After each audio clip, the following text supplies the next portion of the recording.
오늘은 창세기 6장 5절부터 13절의 말씀을 통해서 주께서 슬퍼하시고 란 제목으로 말씀 선포하겠습니다.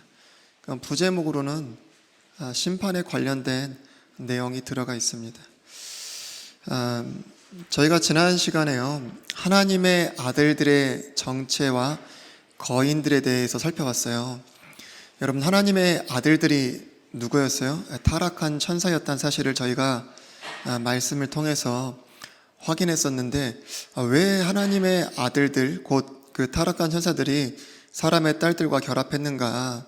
첫 번째 이유는 하나님이 창세기 3장 15절에서 약속의 말씀을 주시잖아요. 여자의 씨를 통해서 구원자를 주시겠다는 그 혈통을 더럽히는, 오염시키기 위한 이유가 첫 번째 이유였고, 그리고 또 한 가지는 뭐였냐면, 우리가 이제 마귀의 계략에 대해서 알 수 있었는데, 죄로 말미암아 타락한 모든 자들에게 있어서 유일한 소망은 하나님이 창세기 3장 15절에서 약속하신 그 말씀입니다. 그 구원자에 대한 약속이에요. 그거 외에는요, 이 세상에 시작된 그 죄의 모든 열매들을 끝장낼 수가 없습니다. 종결 지을 수가 없어요. 해결할 수가 없습니다. 여러분, 아담과 이브가 선악과를 따먹을 줄만 알았지 해결할 능력이 없잖아요. 자기 자식들이 싸우고 다투고 쳐 죽이는 가운데서도 어떻게 할 방법이 없습니다. 가인이 하나님 앞을 떠나가서 그렇게 타락한 인생을 살고 하나님의 질서를 무너뜨려도 어떻게 할 방법이 없어요. 사람의 딸들이요, 하나님의 그 아들들이라고 하는 타락한 천사들을 따라가면서 음행을 해도 어찌할 방법이 없습니다. 여러분, 주님께서 대홍수 심판을 통해서 그들을 다 쓸어버리셨어요. 끝이 나요? 이젠 노아의 세대들을 통해서 주님이 새롭게 시작하시는데 이제 뭔가 좀 새롭게 시작이 됩니까? 여전히 똑같죠. 지금은 달라요. 지금도 똑같죠. 오직 우리의 소망은요, 하나님의 말씀입니다. 그 약속이에요. 그거 외에는 소망이 없습니다. 근데 그럼에도 불구하고 가인의 자손들의 그 화려함, 하나님의 아들들의 그 명성과 강력함으로 말미암아 그들은 어떻게 됐어요? 더럽혀졌고 부패해졌다는 거예요. 그러니까 마귀는 사람들을 어떻게 해요? 끊임없이 더럽히고 영적인 눈을 가려서 정말 우리가 바라봐야 될 소망을 바라보지 못하게 하고 헛된 소망을 바라보고 의지하게 하는 것, 그게 마귀의 일들입니다. 여러분, 제가 저번 시간에도 말씀드렸지만 그때 누가 살아있었다고 했죠? 무드셀라가 살아있었다고 했어요. 무드셀라. 여러분, 무드셀라 제일 오래 산 사람이죠. 하나님의 오래 참으심, 긍휼을 가장 잘 보여주는 사람인데 969살을 살았어요. 근데 이때 당시에요, 무드셀라가 살아있을 때입니다. 여러분, 무드셀라 뜻이 뭐예요? 그가 죽으면 심판이 임한다. 그래서 에녹이 300년 동안 주님과 동행할 수 있었던 거잖아요. 그리고 라멕이 노아를 낳았을 때도 우리가 창세기 5장 29절 말씀 통해서 확인했듯이 에덴 동산에서 있었던 모든 일들, 하나님께서 내리신 저주들, 이거 다 알고 있었습니다. 다 알고 있었어요. 근데 그럼에도 불구하고 사람들이요, 하나님의 말씀을 듣기보다 누구의 말을 더 잘 들어요? 마귀의 말을 듣고 순종하고 따라갔습니다. 마귀가 더럽히고 눈을 가리는 일들에요, 자기를 지키지 않았어요. 마치 에덴 동산에서 아담과 이브가 하나님의 약속의 말씀 가운데 자기를 지킨 게 아니라 그냥 선악과에 자기를 내준 것처럼 그들은 그런 죄들 가운데 자기를 내줬습니다. 선악과 옆에는 생명나무가 있었단 말이에요. 근데 생명을 사랑하지 않고 뭘 사랑했어요? 죽음을 사랑했다는 말이에요. 무드셀라가 살아있었습니다. 하나님의 심판이 시퍼렇게 날서 있었다는 얘기예요. 그 말씀들을 들으면서도 그들은 일말의 두려움 없이 타락한 천사들을 따라갔다는 얘기입니다. 죄악들을 따라갔다는 얘기입니다. 하나님 앞에서 가인의 자손들을 주님이 가인을 저주하시면서 쫓아내셨단 말이에요. 그러면 어떤 삶이 복된 삶이고 어떤 삶이 저주된 삶이에요? 가인의 자손들의 삶이 저주된 삶이죠. 근데 사람들이 원하는 삶은 뭐예요?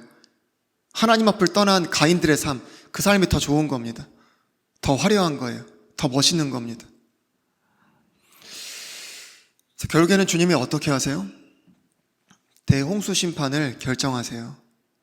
근데 그럼에도 감사한 거는 주님께서 그런 가운데서 또 오래 참으시고 오래 참으신 가운데 의의 선포자 노아를 통해서 회개를 촉구하셨다는 거예요. 그들 가운데. 그 말씀이 이제 3절에 나옵니다. 여러분, 저번 주에 우리가 3절을 보지 않고 넘어갔잖아요. 그래서 오늘은 3절 말씀을 보고 5절 말씀을 살펴보도록 그렇게 하겠습니다. 3절 말씀 잠깐 제가 읽겠습니다. 주께서 이르시되 내 영이 항상 사람과 다투지는 아니하리니 이는 그도 육체이기 때문이라. 그럼에도 그의 날들은 120년이 되리라 하시니라. 주님께서는 사람과 항상 다투지는 않겠다. 주님 그렇게 말씀하세요. 여러분, 다툰다는 게 뭘까요? 다툰다는 거. 여러분, 이스라엘 백성이 광야에서 보면요, 모세와 다툽니다. 다투는 게 뭐였어요? 불평과 원망을 쏟아놓는 거였죠. 그러니까 지금 여기서 하나님이 사람과 내가 계속해서 다투진 않겠다라고 하실 때 다툰다는 게 뭐냐? 사람의 입장에서 보면요, 불평과 원망을 쏟아놓는 거예요. 그러면 하나님은 어떻게 다투세요? 그 원망과 불평을 쏟아놓는 그들을 향해서 그들의 죄를 주님께서 가르쳐 주시고 회개를 촉구하시고 그들과 변론하는, 자, 너희들이 왜 불평과 불만을 쏟아놓아? 한번 얘기해보자. 변론해보자. 결국에는 뭐예요? 그들의 욕심이고 탐욕이고 감사가 사라진 것들이고 만족이 없는 것들이고 하나님을 대적하는 것들이고 우상 숭배고, 이제 그러한 죄악들을 주님이 어떻게 해요? 책망하시고 가르쳐 주시는 겁니다. 변론하시는 거예요. 그게 뭐예요? 다툼이에요. 다툼. 근데 주님이 항상 영원히 사람과 다투지는 않으신다는 거예요. 이거를 조금 다른 각도로 표현하면요, 주님은 오래 참으시는데 영원히 참으시는 건 아니라는 거예요. 주님이 수없이 회개의 기회들을 그들에게 주시지만 그 기회가 영원히 제공되는 것은 아니라는 거예요. 뭐가요? 하나님이 사람과 영원히 계속해서 다투지는 않으시겠다는 말씀이 그 말씀이라는 거예요. 오래 참으시지만 계속 참지 않으시고 회개의 기회를 주시지만 무한정으로 그 기회를 주신다는 게 아니라는 거예요. 그러면 더 이상 주님이 다투지 않으시겠다, 더 다투지 않게 되시면은 어떤 결론에 도달하게 돼요? 대홍수 심판을 내리시는 것처럼요, 심판이 임하게 되는 겁니다. 그러니까 내가 더 이상 다투지 않을 거야, 그 말의 끝은 뭐예요? 내가 너희를 이젠 버려두겠다. 내가 너희를 심판할 거야. 그 말씀입니다. 근데 주님께서 다투지 않겠다고 하시는 이유가 뭐예요? 3절에 이는 그도 육체이기 때문이라. 여러분, 창세기에 가면은요, 하나님의 숨을 불어 넣어 주셔서 사람은 뭐가 됐어요? 살아있는 혼이 됐죠. 살아있는 혼이 됐습니다.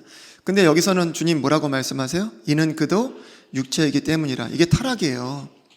여러분, 하나님의 아들들은 원래 뭐예요? 영이잖아요. 영. 근데 뭐가 됐어요? 육체가 됐단 말이에요. 이게 뭐예요? 타락이란 말이에요. 살아있는 혼들이 뭐가 됐어요? 육체가 됐단 말이에요. 그게 타락입니다, 여러분. 그러니까 여기서 이는 그도 육체이기 때문이라 라는 것은 타락을 얘기하는 거예요. 여러분, 사람들은요, 무슨 육체를 따라갔다고 그래요?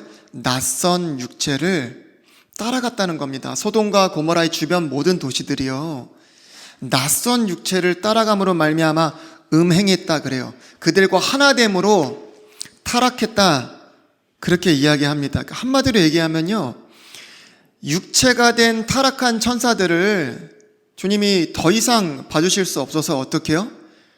왜냐하면 눈에 보이는 대로 아름다운 대로 사람의 딸들을 취해서 계속해서 거인들을 만들어내니까요, 주님이 심판하실 수밖에 없었습니다. 그 타락한 육체가 된 천사들을. 근데 주님이 그들을 심판하시면서 누구도 함께 심판하셨어요? 타락한 육체, 곧 사람들, 그들과 하나됨으로 말미암아 음행으로 타락한 그들도 주님이 어떻게 해요? 심판하시기로 결정하셨다. 더 이상 다투지 않고 이제 심판하시겠다. 그게 뭐예요? 이는 그도 육체이기 때문이라 그 말씀이에요. 그리고 나서 주님이 그의 날들이 120년이 된다 이렇게 말씀하시는데 이거는 어떤 사람들이 수명에 관한 말씀이다. 그래서 이제 저희 교회 한 성도님도 이제 대화를 하다가 그 성경에 보니까 사람의 수명을 120년으로 그렇게 하셨다. 그러면서 나는 내 사랑하는 사람과 120년까지는 살고 싶다. 그런 얘기를 했었는데 그거는 이제 60, 70 정도 됐을 때도 그런 얘기가 나와야 진실되다 이렇게 할 수가 있는 거죠. 근데 아무튼 제가 그때는 얘기를 하지 않았는데 잠깐 간단하게만 얘기했었거든요. 이건 수명에 관련된 얘기는 아니에요. 여러분 창세기 11장에 가서 이렇게 한번 보시면 셈의 이렇게 세대들이 쭉 나오거든요. 기본 몇 살씩 살아요?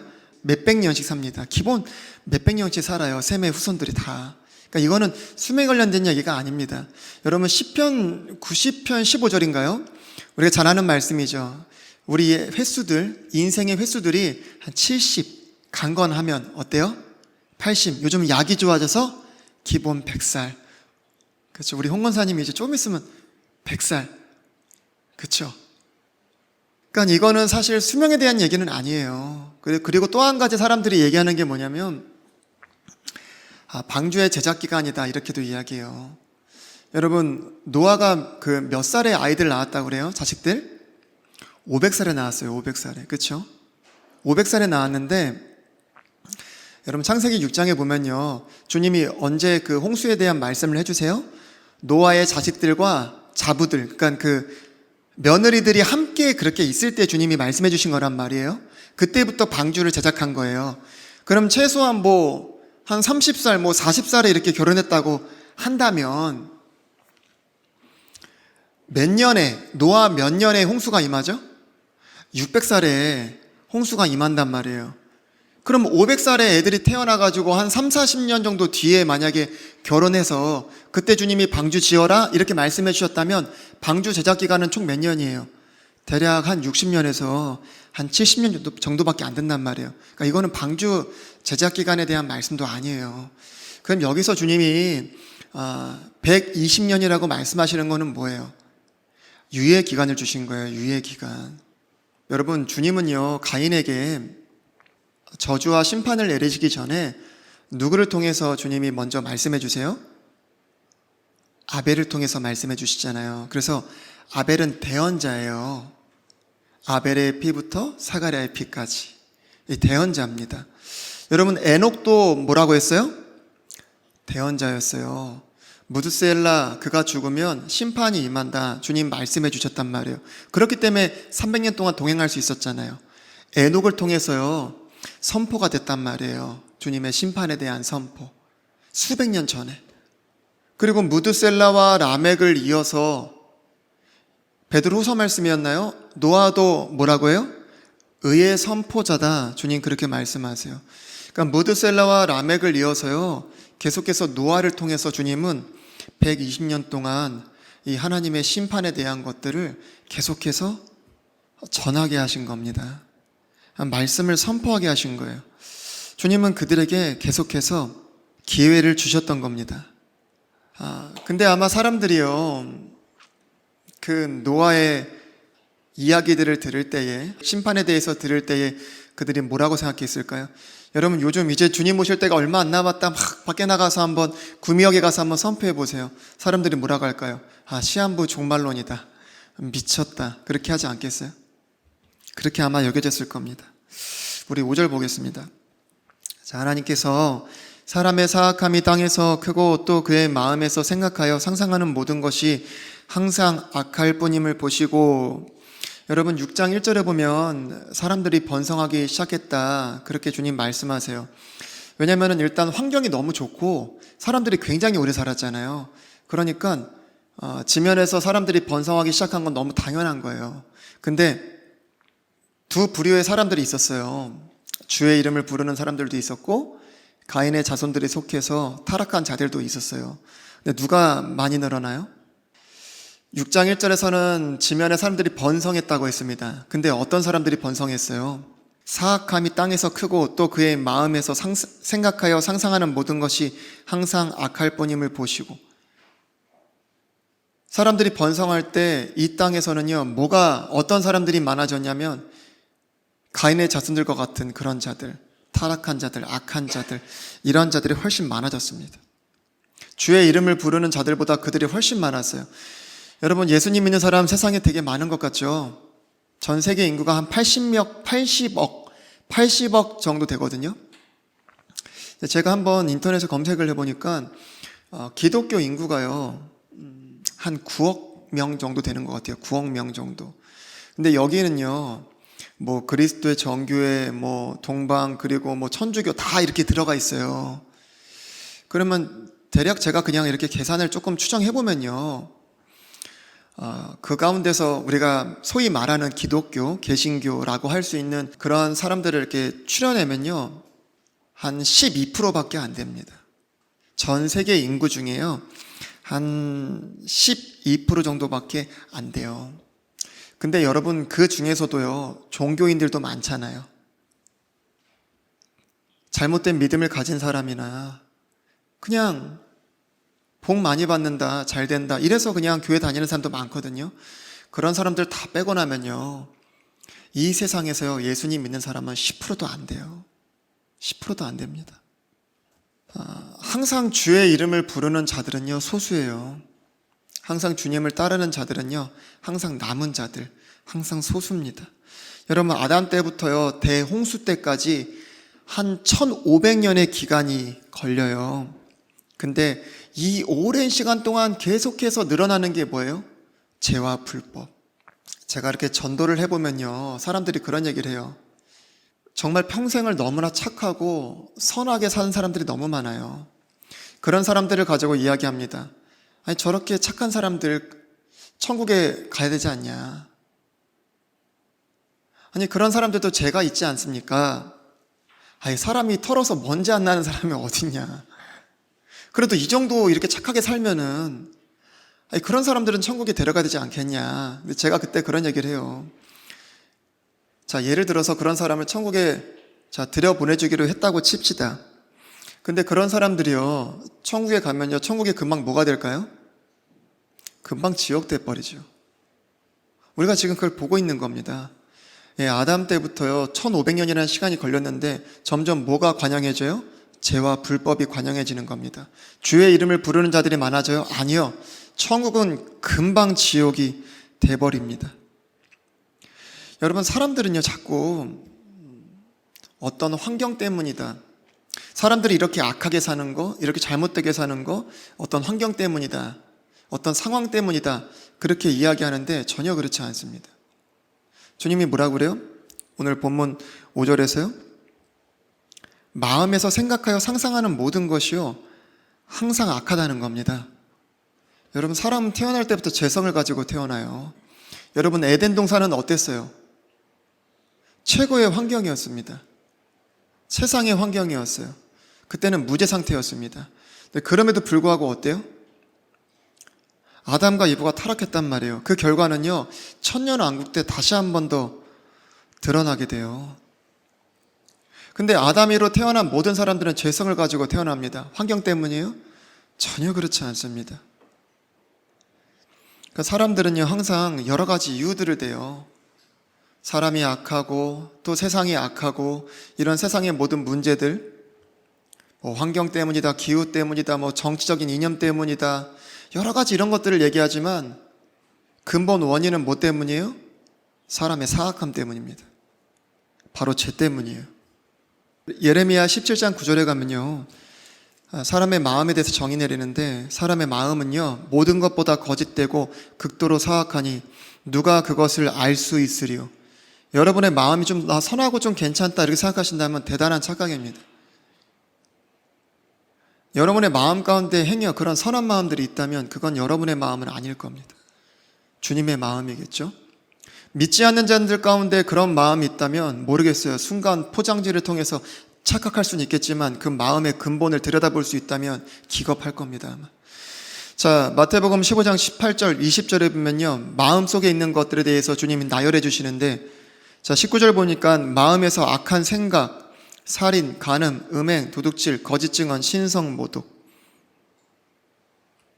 그런 것들이 나온대요. 여러분, 우리는 사람을 칭찬하고 또 선하다고 얘기하면서 좋은 관계를 맺고 친구의 관계를 이어나가죠. 근데요, 정말 그 마음과 생각을 들여다볼 수 있다면 과연 친구가 될 수 있는 사람이 있을까요? 있을까요? 여러분, 우리가 맨날 지금 한 형제다 하는데 우리의 머릿속을 들여다볼 수 있고 우리의 속 중심을 들여다볼 수 있다면 우리가 친구 될 수 있을까요? 최만수님, 친구 될 수 있을까요? 될 수 있어요, 여러분. 될 수 있습니다. 사람들은 될 수 없어요. 근데 우리는 될 수 있어요. 어떻게 해요? 예, 우리는 뭐가 있어요? 복음이 있잖아요. 복음이 있단 말이에요. 여러분, 어떻게 우리를 하나님의 자녀로 받아주실 수가 있었을까요? 복음 때문에, 십자가 때문에, 그 사랑 때문에. 여러분, 우리 하나님의 자녀가 됐잖아요. 하나님이 우리를 사랑하신 것 같이 사랑할 수 있는 자들이 됐단 말이에요.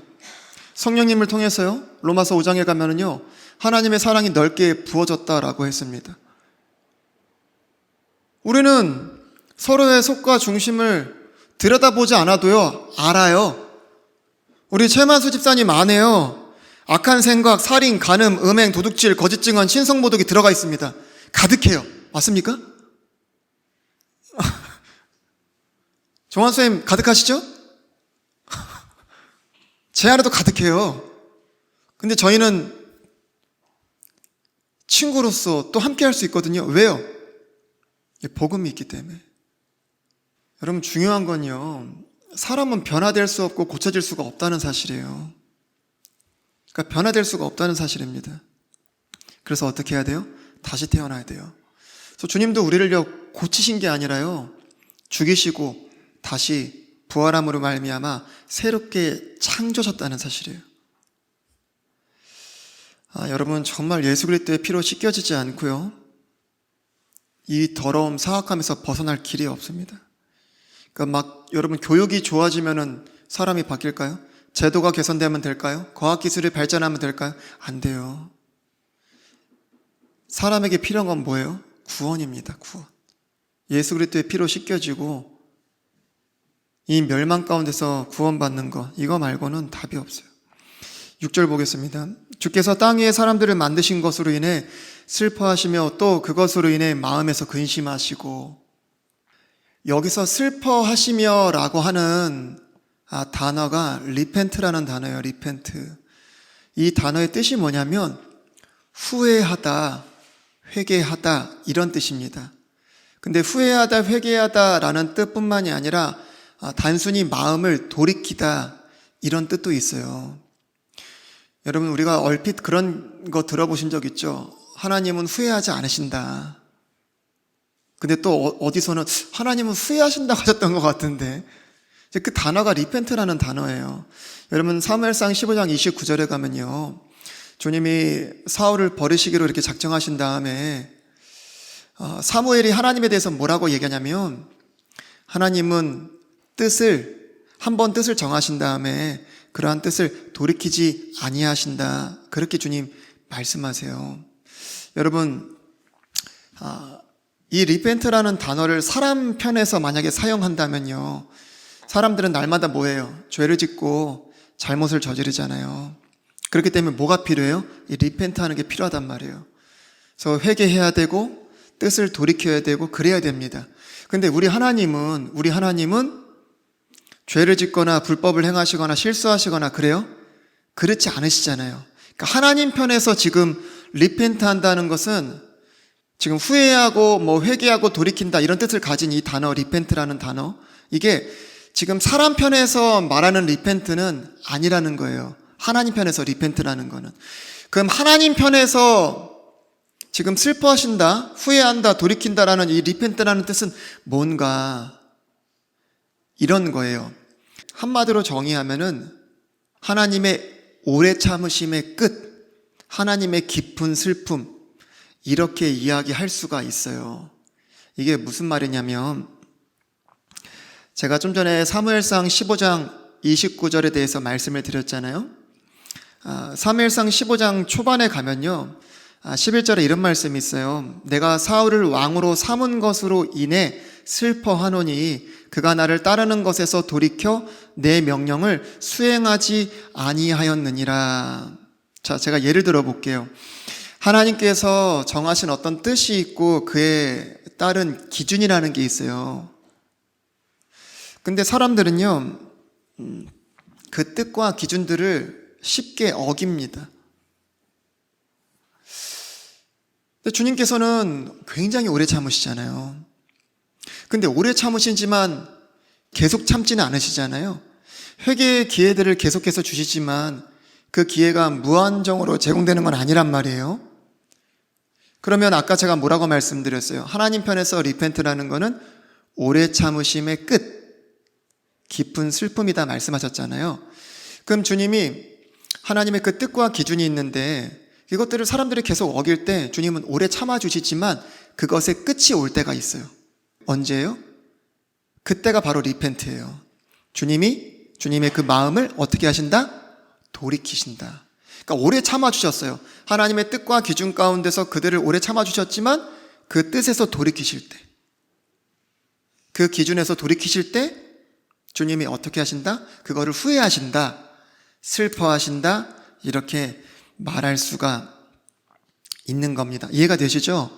주님이 사울을 향해서 왕으로 세우셨는데요, 그가 하나님 앞에서 돌이키자 주님이 어떻게 하셨어요? 그를 돌이켜서 버리시기로 작정하셨는데 그거를 뭐라고 해요? 주님이 슬퍼하신다, 뜻을 돌이키셨다.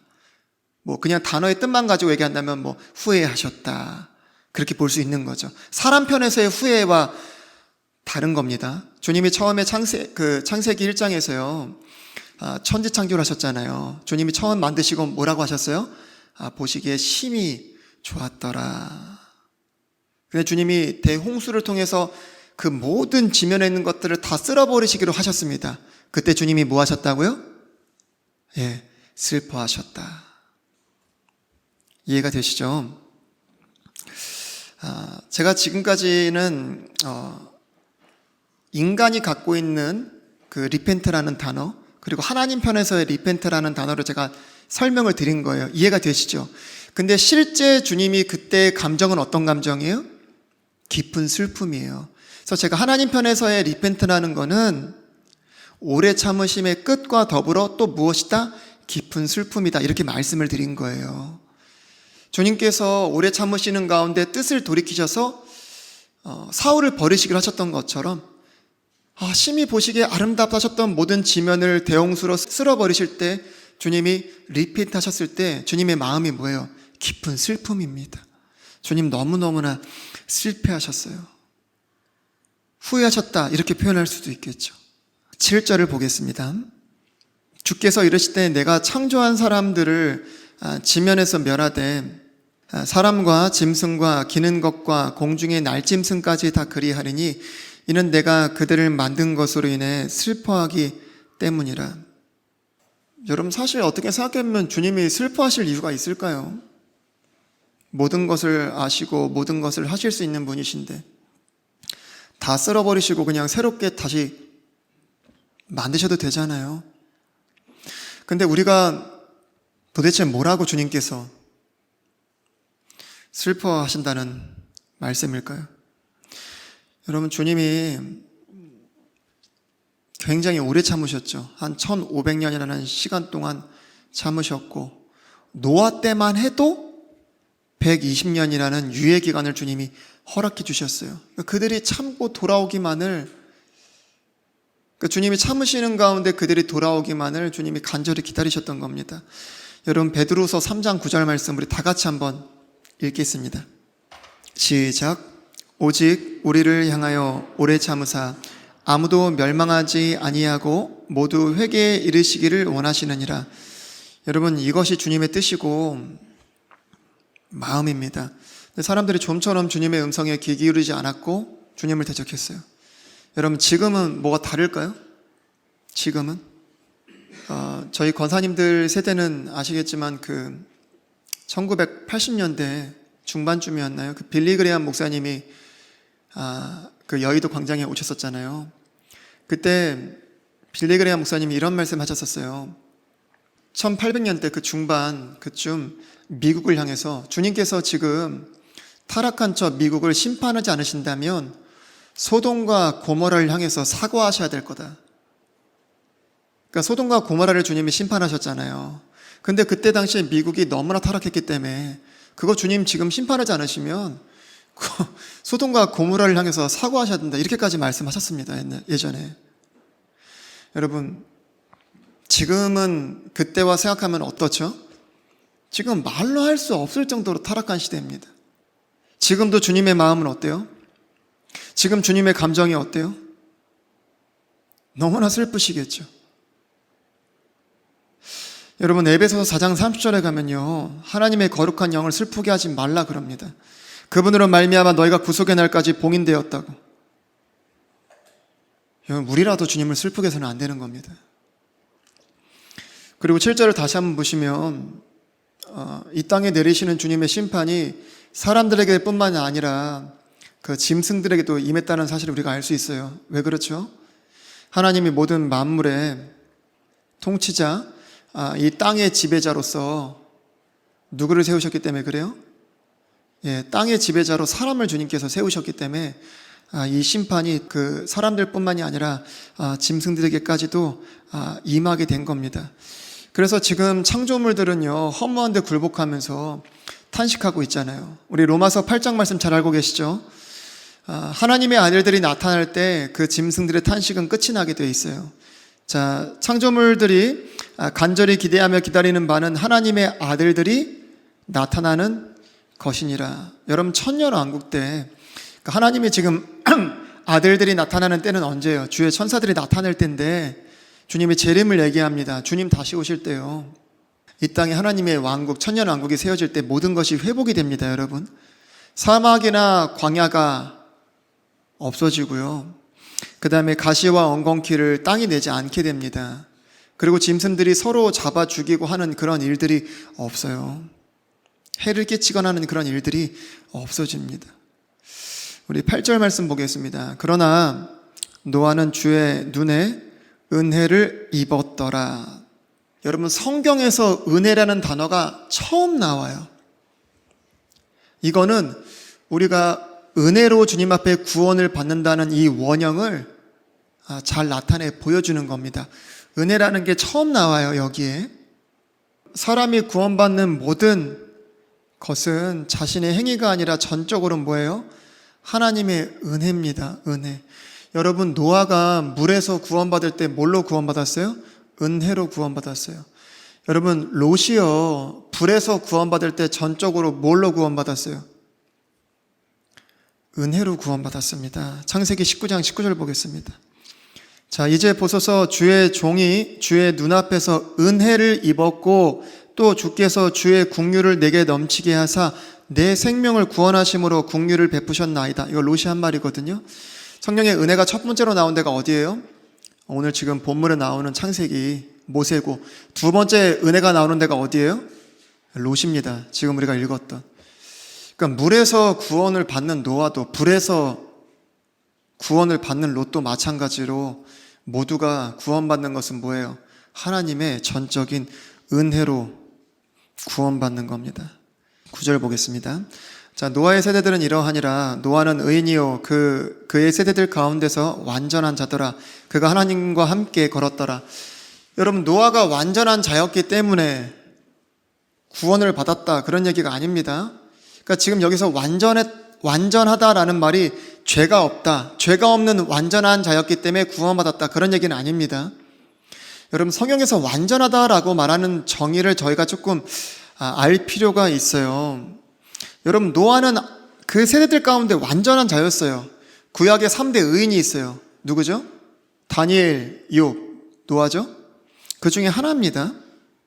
그럼에도 우리가 잘 알고 있다시피 대홍수 심판이 끝나고 나서요, 노아가 뭐하죠? 포도주 만들어가지고요, 먹고 취해가지고 추태를 부립니다. 근데 그 포도주를 얘기할 때도 그 정관사가 쓰여요. 그 더가 쓰입니다. 더. 그 정관사를 통해서 우리가 알 수 있는 게 뭐냐면 노아도 사실 그 전에 있는 그 물의 심판을 통해서 다 죽어버린 그들과 크게 다르지 않다는 얘기예요. 크게 다른 것이 한 가지가 있다면 뭐예요? 노아는 주의 은혜를 입은 겁니다. 근데 은혜를 입게 된 이유가 있을 거 아니에요. 그게 뭐였어요? 완전한 자였다는 건데, 그 완전한 자였다라는 게 죄가 없다, 그런 얘기는 아닙니다. 여러분, 성경에 보면요, 아사라는 사람이 나와요. 그는 평생토록 마음이 완전했다 그럽니다. 근데 아사 어때요? 우리가 성경에 가서 보면요, 아사는 잘못한 것들이 있어요. 실수도 있습니다. 선당도 제하지 아니하였어요. 발에 병이 났을 때요, 의원을 찾았습니다. 주님 찾지 않았습니다. 그럼에도 불구하고요, 그는 무엇을 지켰어요? 자신의 마음을 지켰어요. 우리는 다 알지 못하잖아요. 성경에 기록됐다고 해서 그게 아사의 전부는 아니잖아요. 주님이 하신 말씀이 진리입니다. 그는 마음을 지켰고 주님이 그 마음을 지킨 아사를 향해서 평생토록 마음이 완전했다. 주님 그렇게 말씀하세요. 여러분, 솔로몬에 대해서 주님 말씀하실 때 이렇게 말씀하세요. 그가 다윗과 같이 전적으로 완전하게 주님을 따르지는 아니했다고. 그는 뒤집어서 얘기하면 다윗은 어땠다는 거예요? 완전했다는 거죠. 여러분, 다윗 여러분 아시잖아요. 얼마나 흠이 많고 죄악이 많았는지 아실 거예요. 그러니까 많았다라고 하는 어떤 양으로 얘기하는 건 아니에요. 제가 말하는 건 그 크기를 얘기하는 거죠. 그 짙음. 그럼에도 불구하고 주님은 그를 향해서 완전했다 이렇게 말씀하세요. 여러분, 아브라함이요, 주님이 약속의 씨를 주심에도, 약속의 씨에 대해서 약속을 해주심에도 불구하고 그는 자기의 종 엘리에셀이나 이스마엘을 통해서 하나님의 약속을 이루려고 했던 아주 황당한 사람이죠. 그래서 이스마엘이나 정말 주님 앞에 살기를 원합니다 라고 말할 정도로 그런 황당한 사람이었습니다. 그때 13년 만에 주님이 나타나셔서 뭐라고 말씀하세요? 내 앞에서 완전해라. 주님이 그렇게 말씀하세요. 여러분, 성경에서요, 완전하다는 것은 죄가 없이 완전하다 그런 개념이 아닙니다. 성경에서 완전하다는 것은요, 믿음과 순종에 대한 거예요. 하나님이 말씀을 주시고요, 그 말씀에 따라서 믿음을 가지고 순종할 때 어떻게 해요? 주님이 완전하다 이렇게 하시는 겁니다. 다윗도 마찬가지입니다. 하나님의 말씀대로 믿고 순종한 겁니다. 따르지 아니한 게 없어요. 그 밧세바 사건 외에는요. 주님이 어떻게 해요? 그거 완전하다 해주시는 거예요. 아사도 완전하다 해주시는 겁니다. 여러분, 노아도 마찬가지예요. 흠이 있고 죄가 있지만 그는 어떻게 해요? 보지 못한 가운데 하나님의 명령을 받아서 무엇을 지었어요? 방주를 지었단 말이에요. 주님의 명령한 대로 다 순종했단 말이에요. 그 믿음과 순종의 부분에서 주님 뭐라고 말씀하시는 거예요? 완전하다. 그렇게 말씀해 주시는 겁니다. 그러니까 우리가 생각하는 상상에서는 우리가 생각하는 기준에서는 그걸 가지고 완전하다고 해? 그렇게 말할 수 있잖아요. 그럼에도 불구하고 주님이 연약함에 쌓인 우리들이요, 믿음을 가지고 하나님의 말씀에 순종할 때 그거를 완전하다고 해주시는데, 그거를 성경에서 뭐라고요? 주의 은혜를 입었다. 사실 주의 은혜를 입었다 말고는 그 주님의 기준을 설명할 방법이 달리 없습니다. 자, 10절 보겠습니다. 자, 노아가 세 아들 곧 셈과 함과 야벳을 낳았더라. 참, 노아는 행위 없는 믿음의 소유자가 아니었고 그 믿음을 가지고 말씀에 순종했고 하나님과 동행한 그런 멋진 사람이었어요. 여러분, 아담의 세대들은 다 홍수로 죽었죠. 그 다음에 이제 노아의 세대들이 시작되는데 그게 10절입니다. 자, 노아가 세 아들 곧 셈과 함과 야벳을 낳았더라. 노아가 도대체 500세까지 왜 결혼을 했는지 안 했는지 모르겠지만 500세까지 왜 자식을 낳지 않았는지는 모르겠어요, 솔직히. 의의 선포자로서 하나님의 심판에 대한 두려움과 여러 가지 그런 이유들을 추측해보고 생각해볼 수 있지만 정확한 이유는 알 수 없어요. 아무튼 500세가 돼서 자식들을 그렇게 낳았습니다. 대홍수가 있을 때는요, 이 세 명의 자식 외에는 없었어요. 그러니까 홍수 이전에는 다 아담의 세대들 이렇게 할 수 있지만 그들이 다 홍수로 말미암아 멸망하고 홍수 이후에는 다 노아의 세대들이다 이렇게 할 수 있을 것 같습니다. 11절 땅도 하나님 앞에 부패하여 폭력이 땅에 가득하더라. 여러분 땅도 부패했대요. 그리고 폭력이 땅에 가득했다. 여기서 힌트를 주고 있는데 여러분 땅이 부패하는 이유가 뭘까요? 성경을 찾아보면요 크게 세 가지가 나와요. 그게 뭘까요? 무죄한 피를 흘리는 거, 사람의 피, 이게 땅을 더럽힙니다. 살인. 그리고 또 한 가지가 우상숭배예요. 그리고 또 한 가지가 음행입니다. 이거는 잠깐 기회가 됐으니 말씀만 볼게요. 시편 106편 38절에 보면 자, 무죄한 피, 곧 자기 아들, 딸들의 피를 흘리고 가나안의 우상들에게 그들을 희생물로 드려 그 땅을 피로 더럽혔다. 그러니까 우상뿐만이 아니라 살인 같은 것들, 이런 게 땅을 더럽힙니다. 계시록 19장 2절에 가면요, 그분의 심판들은 참되고 의로우니 그분께서 음행으로 땅을 부패시킨 그 큰 음녀를 심판하시고, 이것들을 통해서 우리가 이때 당시의 상황을 알 수 있어요.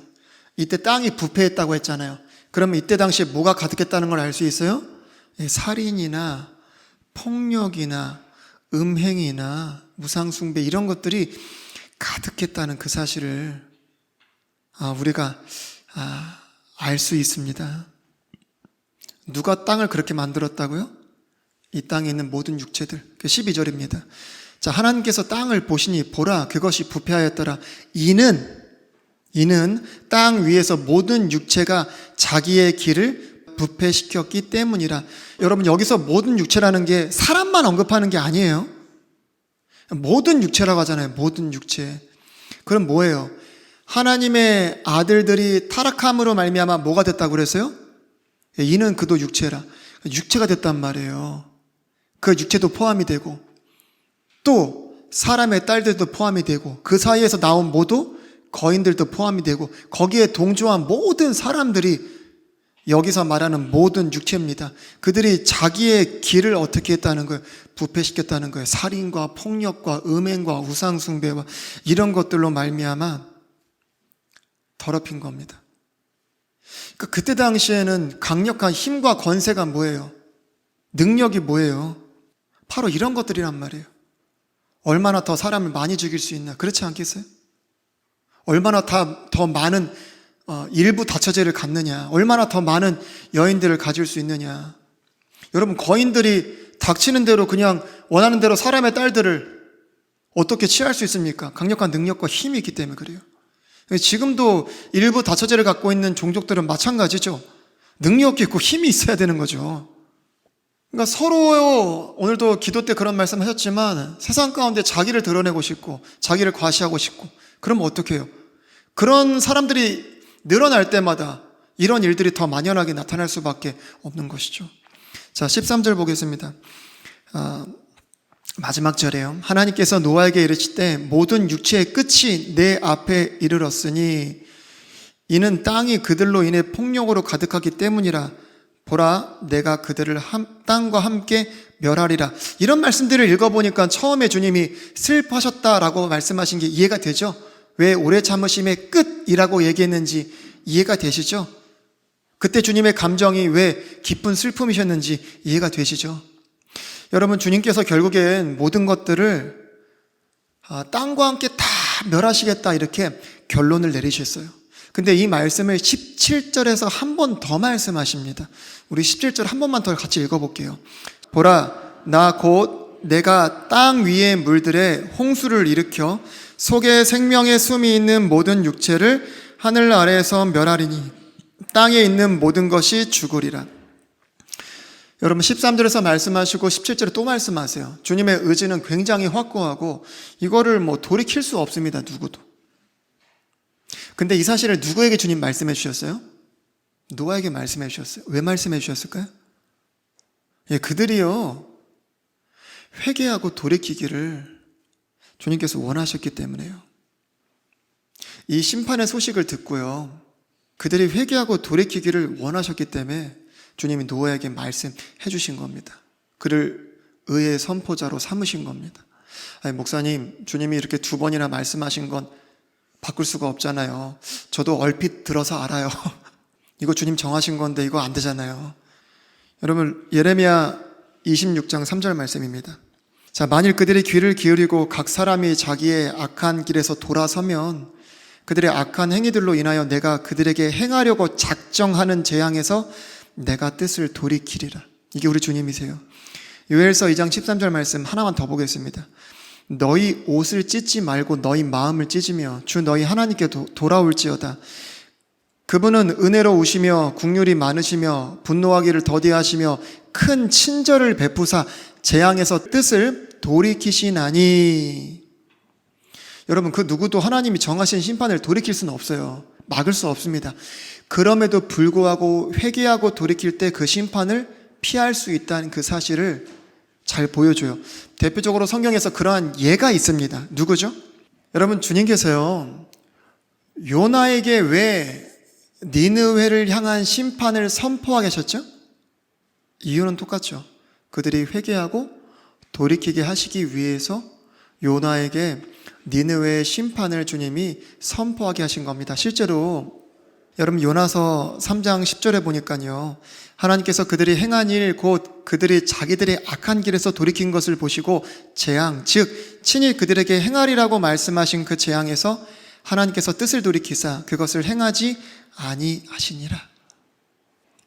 요나가 되게 대충 전했잖아요. 3일길이나 다녀야 되는 곳인데요, 하루 전했단 말이에요. 대충 그냥 전했는데, 그럼에도 불구하고 그들은 짐승에 이르기까지요, 죄를 뒤집어쓰고 금식하고 회개했습니다.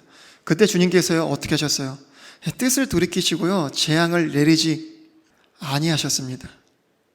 여러분, 주님의 오래 참으심의 끝인 심판, 그때 주님이 어떻게 하신다고요? 마음이 너무 깊은 슬픔에 빠지신다는 거예요.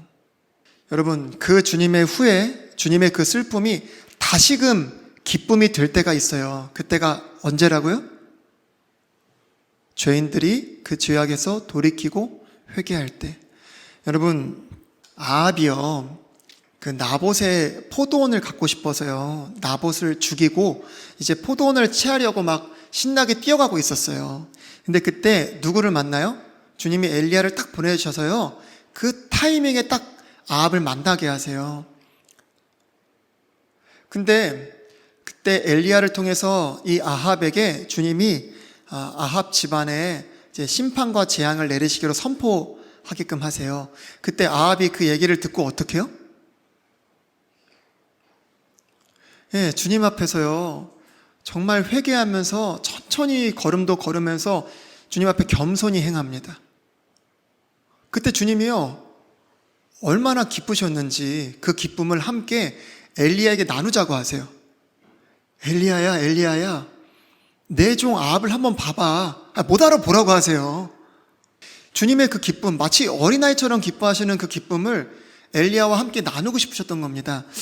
우리 열왕기상 21장 25절에 보면요, 아합이 얼마나 악한 왕인 줄 알아야 됩니다. 아합과 같이 자신을 팔아 주의 눈앞에서 악을 행한 자가 아무도 없었으니, 이렇게 악한 왕이었단 말이에요. 여러분, 아까 요나가 왜 니느웨에 가서 복음을 선포하지 않아 있을까요? 아수르의 수도잖아요. 이스라엘 얼마나 괴롭힌 줄 몰라요. 너무나 악한 왕입니다. 하나님의 백성을 그렇게 괴롭혔단 말이에요. 근데 열왕기상 21장 27절 29절 가면요, 그럼에도 불구하고 아합이 어떻게 했을 때요? 아합이 그 말씀을 들을 때에 자기 옷을 찢고 굵은 배를 몸에 두르며 금식하고 굵은 배에 눕고는 천천히 가니라. 주의 말씀이 디셉 사람 엘리야에게 임하니라 이르시되 아합이 내 앞에서 겸손히 행하는 것을 네가 보느냐? 그가 내 앞에서 겸손히 행하였으므로 내가 그의 시대에는 재앙을 내리지 아니하고 그의 아들의 시대에 그의 집에 재앙을 내리리라 하셨더라. 주님 너무 기뻐하시죠?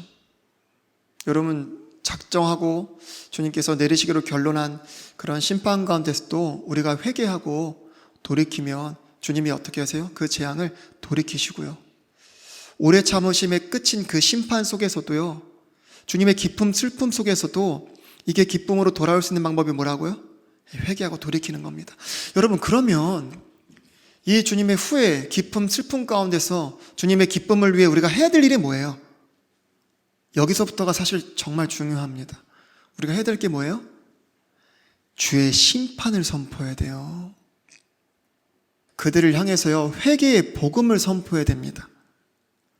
여러분, 근데요, 요즘은 사람들을 기쁘게 하는 말들이 강단에 흘러 넘치는 것 같아요. 성공과 부와 명예와 건강과 축복과 이런 말씀들로만 가득합니다. 왜요? 사람을 기쁘게 하려고.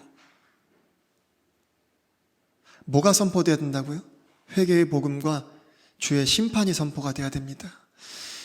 여러분, 갈라디아 1장 10절에 보면 내가 지금 사람들을 설득하느냐, 하나님을 설득하느냐, 혹은 사람들을 기쁘게 하려고 애쓰느냐, 내가 아직도 사람들을 기쁘게 한다면 결코 그리스도의 종이 아니니라. 요즘 강단에서 보면 잘 먹고 잘 사는 얘기가 너무 넘칩니다.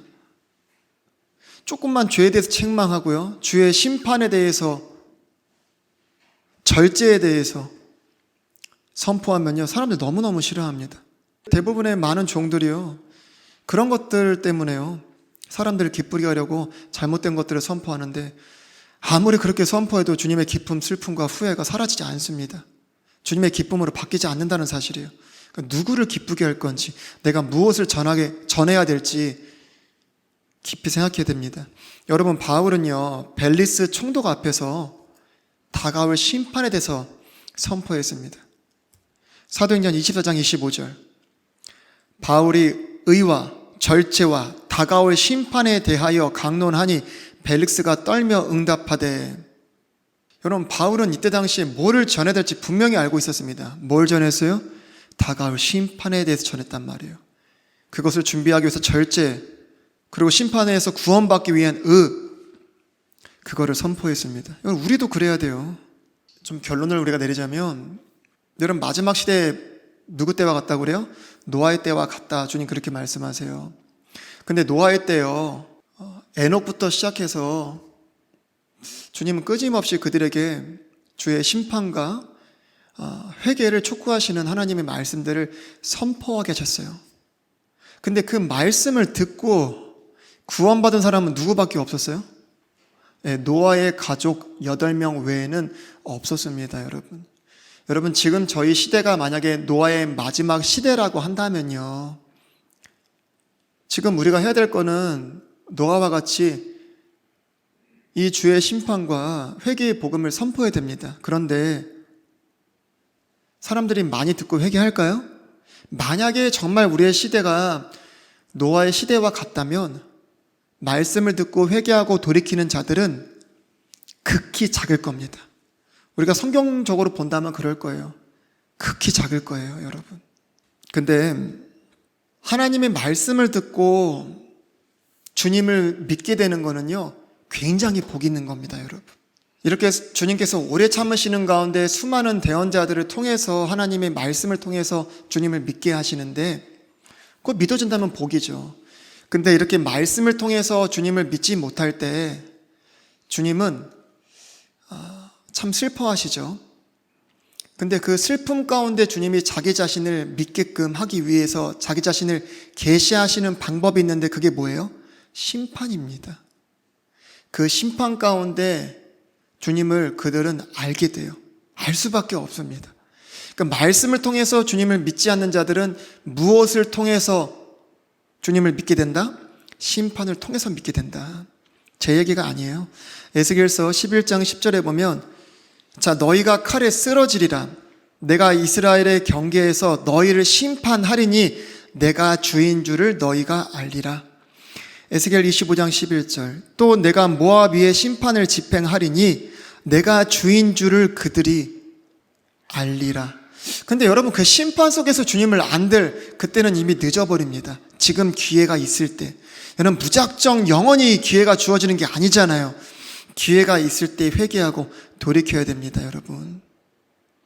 여러분, 우리 주님은 타락한 자들과 계속해서 다투지 않으세요. 오래 참으시고 회개할 기회를 주님이 주시지만 그 다툼의 끝이 반드시 옵니다. 주님이 그들로부터 뜻을 돌이키실 때가 반드시 와요. 그게 뭐라고요? 심판. 그것을 뭐라고 한다? 주님이 후회하셨다. 그때의 감정은 뭐다? 주님의 깊은 슬픔. 그러나 주님의 뜻은 뭐예요? 주님의 마음은 뭐예요? 아무도 멸망하지 않고 모두가 구원받기를 원하는 것. 그 아버지의 간절한 바람은 자신의 하나뿐인 아들 예수 그리스도를 십자가에 못 박아 죽이심으로 말미암아 우리 가운데 밝히 드러났습니다. 근데 중요한 건 지금도 이 땅에 수많은 사람들이 주님을 슬프게 하고 있다는 거예요. 여러분, 그들에게 지금 그들을 기다리고 있는 거는 뭐밖에 없어요?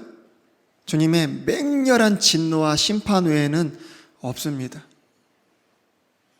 근데 그 맹렬한 심판 가운데서 또 주의 은혜를 입은 자가 있었는데 그가 누구예요? 노아. 여러분, 지금도 마찬가지죠. 이 깊은 슬픔 속에, 하나님의 진노 속에, 심판 속에 은혜를 입은 자들이 있는데 누구예요? 저와 여러분입니다. 하나님의 기쁨을 위해 새롭게 창조된 자들, 저와 여러분들이에요. 주님께서요, 그 사악한 니느웨를 위해서도 요나를 보내셨던 것처럼 주님께서는 이 악한 세상에 우리를 요나처럼 이 어두운 세상의 빛으로 주님이 우리를 보내주셨습니다. 노아가 의의 선포자가 되어서 이 주의 심판을 선포했던 것처럼 우리가 뭐 해야 돼요? 회개의 복음과 주의 심판을 선포해야 됩니다, 여러분. 그들이 심판에서 벗어날 수 있는 방법은 뭐밖에 없어요? 회개하고 돌이키는 것 말고는 없다. 주님의 이 깊은 슬픔과 후회 속에서 주님이 기쁨을 가지시는 방법은 뭐밖에 없다? 그들이 회개하고 돌이키는 것인데, 그것을 위해서는 우리가 사람을 기쁘게 하기 위해서 그런 쓸데없는 말들만 강단에서 선포할 게 아니라 회개의 복음, 그들의 죄를 정확하게 지적하고 하나님의 심판, 두려운 진노의 심판을 선포해야 된다. 그것이 우리가 할 일입니다. 여러분, 한 사람이라도 더 믿음의 방주에 태우기 위해서 이 마지막 시대를 믿음의 방주 짓는 일에 올인하십시오. 한 사람이라도 더 예수 그리스도께 인도하십시오. 그것이 이 마지막 시대에 주님을 정말 기쁘시게 할 수 있는 귀한 사역이 될 겁니다.